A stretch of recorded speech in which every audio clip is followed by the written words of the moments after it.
Comment déposer sur eToro étape par étape? La première chose, et la plus importante, c'est de venir ici, sur la partie gauche, une fois que tu as déjà créé ton compte. Alors, une fois que tu es ici, ce que tu dois faire, c'est déposer des fonds. Pour cela, nous allons passer au compte réel. Tu cliques ici en bas, là où il est écrit changer de compte réel, en bas à gauche, et tu vas sur ton portefeuille réel. Dans ce cas, je n'ai pas d'argent ajouté, mais ce que tu vas faire pour pouvoir ajouter de l'argent, c'est cliquer là où il est écrit déposer des fonds et nous allons attendre que la page se charge ici pour pouvoir déposer de l'argent. Ensuite, cela se charge ici et nous avons plusieurs méthodes de dépôt. D'abord, ici, pour pouvoir déposer, nous devons choisir le montant d'argent que nous voulons déposer. Nous pouvons le faire en dollars, en euros, en livres sterling ou en dollars australiens. Et ensuite, pour le mode de dépôt, disons que tu as déjà indiqué ici 1000 dollars que tu veux déposer. Rappelle-toi que le minimum, si c'est la première fois que tu vas déposer, est de 200 dollars.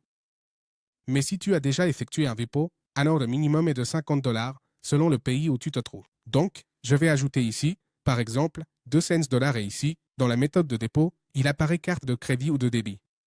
Dans ce cas, seule la carte de débit m'est proposée. Dans ton cas, il se peut que la carte de crédit apparaisse, car cela dépend du pays dans lequel tu te trouves ou dans lequel ton compte a été créé. Et ensuite, si on le souhaite, on peut transférer directement par virement bancaire, mais pour cela le minimum est de 5 cents dollars, comme tu peux le voir ici. Dans ce cas, pour pouvoir transférer depuis une carte, c'est très simple. Il suffit d'indiquer ici le montant que tu souhaites déposer et ici tu vas simplement entrer tes informations, donc ton prénom, ton nom de famille, etc., puis ton numéro de carte et voilà, tu cliques sur déposer.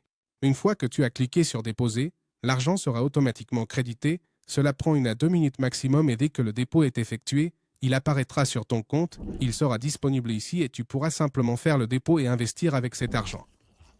Ensuite, pour pouvoir le faire par virement bancaire, rappelle-toi que le minimum est de 5 cents dollars et, selon la devise que tu choisis, cela peut aussi varier. Par exemple, si je mets ici, regarde, le minimum est de 446 € si tu déposes en euros.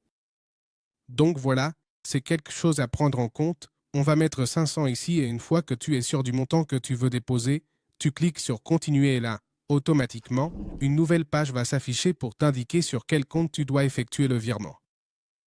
Donc c'est très simple, il suffit ici de saisir le numéro du bénéficiaire, qui dans ce cas est celui-ci.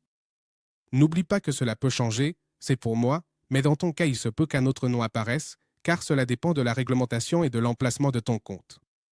Dans mon cas, mon compte est au Royaume-Uni, c'est pour ça que celui-ci s'affiche, mais si ton pays est différent, alors un autre nom peut apparaître ici. Ensuite, pour l'adresse du bénéficiaire, c'est à nouveau celle-ci, mais dans ton cas, cela peut être différent. Ne te fie pas à ce qui apparaît dans cette vidéo, car il se peut que les informations soient différentes. Ensuite, le nom complet de la banque apparaît, qui dans ce cas précis est JP Morgan, puis l'adresse complète et détaillée de la banque si elle est demandée, le numéro de compte bancaire, le code SWIFT, ainsi que le numéro IBAN au cas où ce code serait requis pour les comptes en dollars américains. Donc, si tu vas déposer localement aux États-Unis, tu utilises ce compte. Et voilà, c'est essentiellement comme ça que tu vas déposer, c'est très simple, très facile, et rappelle-toi que tu dois absolument envoyer au minimum 500 $, car si tu envoies moins que ce montant, le dépôt ne sera pas traité et il se peut, dans certains cas, que ton dépôt soit bloqué et qu'on te facture des frais parce que le dépôt n'a pas pu être effectué. Donc, n'oublie surtout pas que si ta banque te prélève des commissions ou quelque chose du genre, tu dois t'assurer qu'après la déduction des commissions et de tous les frais, le montant qui arrivera sur eToro soit bien de 500 $, car sinon il se peut qu'il refuse le dépôt et qu'il te facture une commission.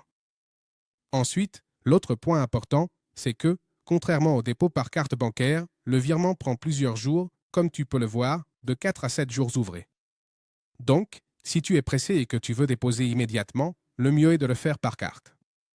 Mais si tu peux attendre, il n'y a pas de problème, car le traitement prend entre 4 et 7 jours. Il faut donc que tu sois attentif à cela. Et l'autre chose importante à bien retenir ici, c'est qu'eToro nous donne un conseil utile. Si jamais tu veux déposer de l'argent dans une autre devise, pour éviter les frais de conversion et ce genre de choses, il vaut vraiment mieux déposer depuis un compte bancaire qui est dans la même devise que celle dans laquelle tu vas faire le dépôt à l'origine. Cela permet d'éviter des frais supplémentaires inutiles. C'est-à-dire, si tu vas faire un dépôt en dollars, essaie que le compte depuis lequel tu vas effectuer ton dépôt soit aussi en dollars, et si tu vas faire un dépôt en euros, que le compte soit en euros, et ainsi de suite, afin que tu n'aies aucun problème au moment de déposer ici, sur eToro.